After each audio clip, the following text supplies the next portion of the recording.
আচ্ছা, আমার মতো এমন কে কে আছো বলো তো? যখনই জানতে পারি যে পরের দিন কোনো রান্নার ঝামেলা নেই, কোনো টাইম নেই রান্নার, তোমরা পরের দিন সকালে কটায় ওঠো? এটা আমার জানার খুবই ইচ্ছে। যেহেতু এই ভিডিওটা কিছুদিন আগের ভিডিও, তখন শনিবার দিন বর গেছিল বাড়িতে। আমি জানি যে বর রবিবার দিন আসবে না, সোমবার দিন এসে স্কুল করবে। এইটা জেনে আমি যে ঘুমিয়েছিলাম, তো সকালে আমি উঠেছি 8টা সাড়ে 8টায়। তো ঘুম যদিও ভেঙে গেছে, কিন্তু আমি উঠিনি, কারণ আমি জানি যে রান্নার কোনো ঝামেলা নেই। আর বর থাকলে একটু রান্নার ঝামেলা থাকে। তো মেয়ে আর আমি যেহেতু খাবো, তাই কোনো রান্নার ঝামেলা নেই, একটা তরকারি করলেই আমাদের হয়ে যাবে।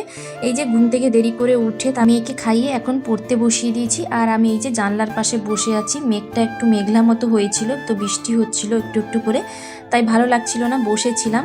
তো রান্নার যেহেতু ঝামেলা নেই, তাই দেরি করেই রান্না করব, আর একটা তরকারিই রান্না করব। সকাল থেকে বসে বসে কিন্তু অনেকটা দেরি হয়ে গেছিলো রান্না করতে। তবে আর কোনো চাপ ছিল না, যেহেতু মেয়ে আর আমি খাবো, দেরি হলেই কোনো ঝামেলা নেই।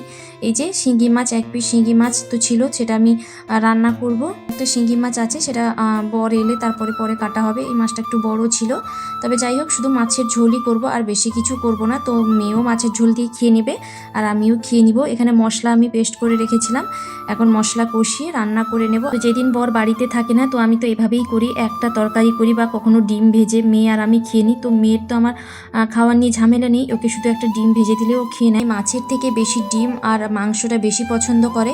আচ্ছা, আমার মতো এমন কে কে আছো বলো তো? রান্নার ঝামেলা না থাকলে এইভাবে যে কোনো একটা তরকারি রান্না করে খাও, কখনো বা সিদ্ধ দিয়েই খাই। আমার কিন্তু খুব ভালো লাগে মাঝে মধ্যে ভাতে সেদ্ধ দিয়ে খেতে। ওর বাড়িতে না থাকলে তো আমি মাঝে মাঝে এরকম সেদ্ধ ভাতে দিয়ে সব কিছু আলু, তারপরে উচ্ছে আরও ভাতে দিয়ে মেখে খাই। কিন্তু তরকারির থেকে ওই আলু উচ্ছে মাখাটা আর ডিম সেদ্ধ করে মাখা পেঁয়াজ দিয়ে, সেটা খুব ভালো লাগে খেতে। আমি তো মাঝে মধ্যে সেরকম খাই। তবে যাই হোক, কথা বলতে বলতে এখানে আমার মাছের ঝোলটা রেডি হয়ে গেছে। তো আমি বেশি মশলা আরও দিইনি, যেহেতু মেয়ে আর আমি খাবো। একটু বেশি করেই জুস রাখবো, আমি যেহেতু ভাতে একটু জুস বেশি খাই। রান্নাটা আমার এখন কমপ্লিট হয়ে গেছে। একটু গরম মশলা গুঁড়ো দিয়ে একটু ফুটিয়ে আমি তরকারিটা নামিয়ে নেব। মনে হচ্ছে অনেকটা জুস হয়ে গেছে।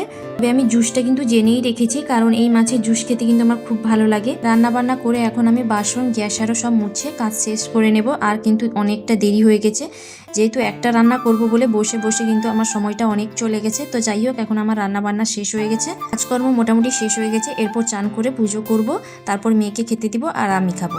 তো আজকের ভিডিওটা এখানেই এন্ড করছি। কেমন লাগলো সবাই অবশ্যই কমেন্ট করে জানাবে, ভালো লাগলে একটা লাইক কমেন্ট করে দিবে। আজকের মতো টাটা।